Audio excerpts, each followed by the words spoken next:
of our economy. Thank you, Mr. Speaker. The Honourable Anne Tolley. Mr. Speaker, the difference between us here on the government benches and those sitting on the other side in opposition is clear.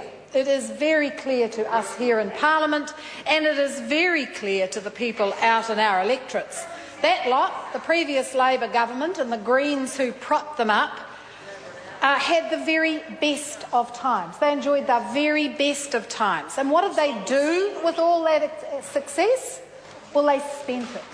They squandered it, absolutely. And when they left office, inflation was running at 5.1%.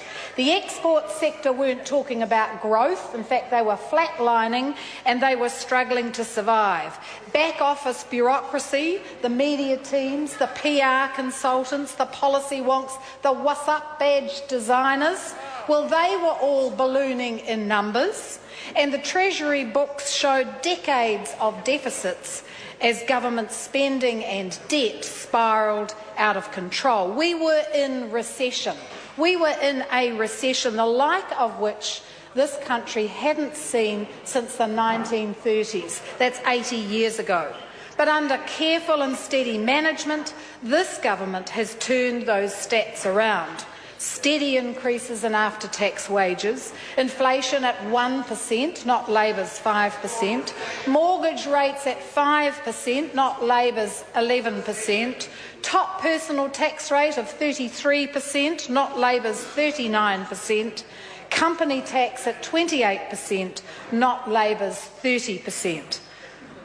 9,000 young people lost their jobs when Labor abolished the youth minimum wage in 2008. 9,000 young people. And yet the opposition brayed like asses when we used dollars from Moroccan cooking classes for well-heeled adults to put extra dollars into education and training for those very same young people that previous government had callously written out of employment. Mr. Speaker, the Taranaki region enjoys the highest regional growth in the country. They are the only region that has oil and gas production, and they've had that for 100 years. They have 4,500 jobs directly involved in the oil and gas industry, 4,500 jobs, and they have 1,500 jobs indirectly involved. The average wage is $80,000 a year, $80,000. We envy it. They are known for their dairy industry, their tourism and their oil and gas industry. Well, Mr. Speaker, I come from the East Coast. We're known for our sheep and beef farming, forestry, horticulture and viticulture and tourism. Why can't we add oil and gas industry to that list? Why can't we? Well, this government wants to. Last week in the East Coast region, just 64 jobs were notified to MSD, 20 more than this time last year. About 3,637 job seekers were registered with MSD in the region. Why wouldn't any of those job seekers want to work in the oil and gas industry as cooks, carriers, truck drivers, plumbers, builders or electricians, maybe nurses, tea ladies or engineers or managers?